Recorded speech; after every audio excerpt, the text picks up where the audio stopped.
Hi everyone, and welcome to another episode of Ask robtrek, where I try to answer your questions from the comment sections of my videos. And if you have any questions, feel free to leave them down in the comments of this video. And today I have a few questions on the Olympus OM-1 and then one on DxO's Photolab 6. Okay, the first one here is from Tukata MSK Animation, and they're asking, can the aperture and exposure compensation dials be switched in the camera menu? Yeah, very easily. Let me show you how. All right, I'm going to assume we're talking about aperture priority mode. So I have the camera in A mode. It's indicated on the bottom left, and you can see that the rear dial is assigned to f5.6 or aperture priority. Front dial is at 0.0, which is the exposure compensation. So we just go into the menu and then go over here to the operations menu, and it's on the first page, page 1. Go into dial settings, click OK. Go into dial function, click OK. And then go into the mode you want to change, in this case aperture priority mode. And from here, I just push up or down on the D-pad to change the value or function of the front dial. So we're going to change it to F number, and then I'll move over to the right on the D-pad, and then I'll just change this to exposure compensation. Now you'll notice on the bottom left, right above where it says menu, it's indicating that we're talking about when the function lever is in position 1. However, if we switch to position 2, we can change the function of the front and rear dials. So as you can see now, the function lever is set to position 2 as indicated on the bottom right, and I can change this to whatever functions are available here. And I like to have it on ISO and white balance. I rarely use the function lever, but there you have it. And of course, if you go into other modes on the camera, there will be slightly different dials or dial functions that you can set. Like in this case, I can set the shutter mode. And now if we go back into the super control panel, you can see that the F value is now assigned to the front dial and the exposure compensations assigned to the rear dial. All right, the next question is from Chero B48. Says on my Canon 5D4 with BBF, when I focus where I want, BBF is back button focus. If I release the back button focus, the camera stays focused on the plane until I start shooting again. If the bird, for example, makes a new pose in the same spot, the camera is already focused. I can't get my OM-1 to do that. Am I missing something? Possibly. I'm going to guess what's happening here is because the AF on button on the OM-1, which is back button focus, by default should, once it acquires focus, stay there and not change until you push it again. However, what might be happening is you're half pressing the shutter button and the camera is refocusing. So I'm going to show you how to change that, as well as one other thing you need to look out for. All right, so first let's just check our AF on button. So we'll go into the operations menu, go into button settings, button function, and make sure AF on is assigned to AF on, because of course, you know, you can change this to many other things. So let's back out and go back to, let's go to, I think, oh yeah, the AF menu. Here on the AF menu, page 1, go down here to AF by half pressing the shutter button. In this case, it's just an icon. Click OK. And you probably want to change these to both say no. That way, you don't inadvertently half press the shutter button and the camera refocus. So let's back out. And then one more thing you want to check, and I believe it's in shooting menu 1. Yes, here on page 5. You want to go down here and make sure that the AL by half pressing the shutter button is set to what you want. So do you want it just in a single autofocus only, or in both modes, or just off completely where AL is the auto exposure lock? If you set it to no, it's not going to calculate the exposure until you take the picture. But you probably want to set this to yes as well.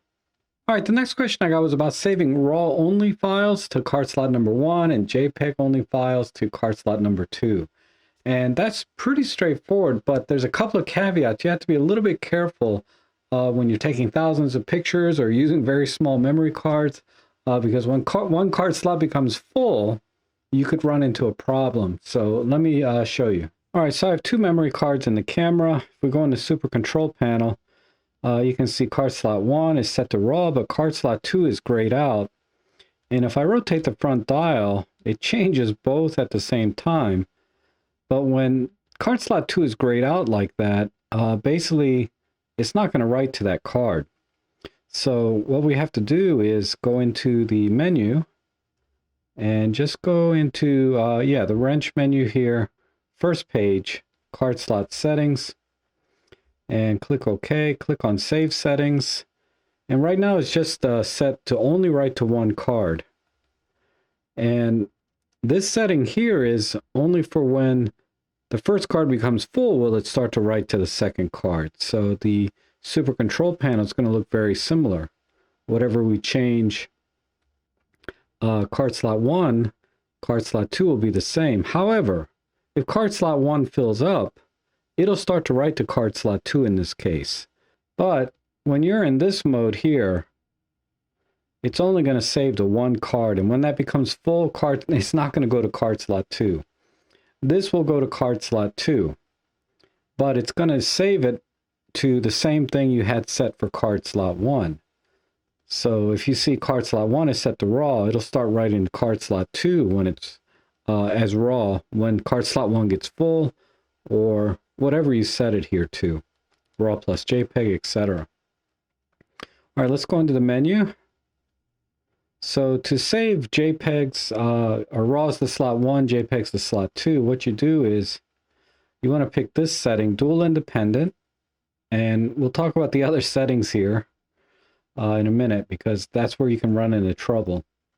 But now you can see both card slots are lit up. So I can set card slot 1 to RAW, card slot 2 to JPEGs only, and I can select my JPEG quality here, large normal, large fine, large superfine. And all is good. So now it's going to write to both cards at the same time, RAW to slot 1, JPEG only to slot 2.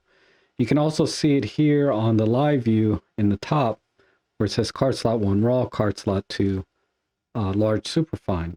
Now let's go in the menu and talk about these settings real quick. So right now, we're in dual independent, and it's going to stop after card slot number 1 becomes full. So your camera's going to, you're shut down at this point. If card slot number 1 gets full, your camera's not going to let you take any more pictures, even though you got plenty of room left on card slot number 2. So I don't recommend using this mode, generally speaking. I mean, there are some workflow reasons you might want to do this, like when you're working at an event with many photographers and you want everybody to have the same copy as you and vice versa. I mean, I won't get into that, but just know that when you're in this mode, dual independent with the arrow down, the camera's going to stop. Now, this next mode here, dual independent with the arrow up, once card slot number 1 is full, it's going to continue writing to card slot number 2. So you're not going to get shut down. However, when you go in the super control panel, it's only going to write JPEGs to card slot number 2. Basically, you're done shooting RAWs once card slot number 1 is full, and it'll continue shooting, but JPEG only. So just know that. And then we'll go back into the menu and talk about these other two real quick. This one here is going to lock the settings together. So that's very similar to what we saw in the beginning, is whatever I set the card slots to, they're going to be locked together to save the same formats. And this follows the same convention. Arrow down means it's going to stop shooting once one card gets full. This one's going to continue shooting until the second card gets full. All right, and the last question here is from Thomas Pedersen, and he says, I appreciate PL6 having a vignetting tool, but that seems more for removing a vignette than adding one. Is there a simple way to do it? Yeah, there is. So let me show you. All right, I'm going to show you two ways you can do this, and you want to do the vignetting last. So finish all of your editing first, and then as the very last thing you want to do is crop in. So let's just do a square crop on my girl dog here. Now let's add a vignette. One way you can do it is with a brush, right? So we go into local adjustments and left click, select a brush, And then increase the size all the way to 100 so that the brush fits inside of the circle or inside of the square. And then I set my feathering. Let's turn the flow up to 100%. All right, so what I'm going to do is just kind of move my brush around like this and just draw kind of a circle. Now what I'm going to do, you can see I've kind of brushed in, except not the corners, right? The corners are still too light. Now I'm just going to brighten up the center, and I'm at, let's say 1.36 stops. And that's pretty good. And then what I have to do is go into the exposure panel and just bring the exposure back down by the same amount,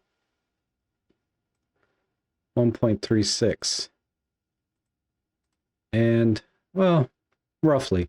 So there, now we have a vignette. So if we compare the before and after, that's normal, that's with the vignette. And there's a side by side. You can see there's a vignette here. And we can make it heavier if we want to, right? We just go back into that brush that we created here and raise the exposure, say, to 2 stops. And then bring the exposure compensation down by roughly 2 stops. And now we got a little bit heavier vignette.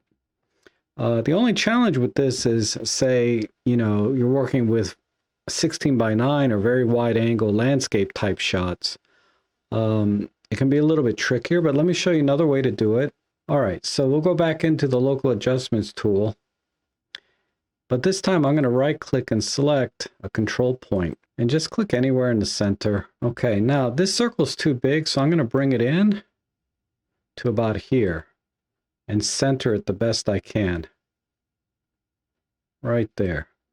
Now I'm going to lower the chroma and luminance level so that the control point is going to affect every color and every shade of light. And if I hit the mask key, which is M on my keyboard, you can see what the control point is going to affect. So maybe I'll make it a little bigger, like so. All right, let's turn off the mask by hitting the M key again. And I'm going to do the same thing. Let's bring it up by 2 stops, roughly. And then go back to the exposure compensation and drop it by 2 stops. And we've achieved the same thing. Let's put these side by side. So this one has a little bit of a vignette. This one does not. And there's actually one more way you can do it, but you need Film Pack 6 installed. So you go over to the Special Effects panel, and you scroll down until you see Create a Vignette, and then you just slide it backwards for a negative vignette or forward for a brighter vignette. But again, you need Film Pack 6, 3 or higher installed to have this particular feature. So I hope you found my videos helpful. If so, consider buying me coffee or making a donation in the links below. They are greatly appreciated because they help me continue to make videos like this for you. And if you have any questions, again, leave them in the comments below. But for now, thanks so much for watching, and I hope to see you again soon.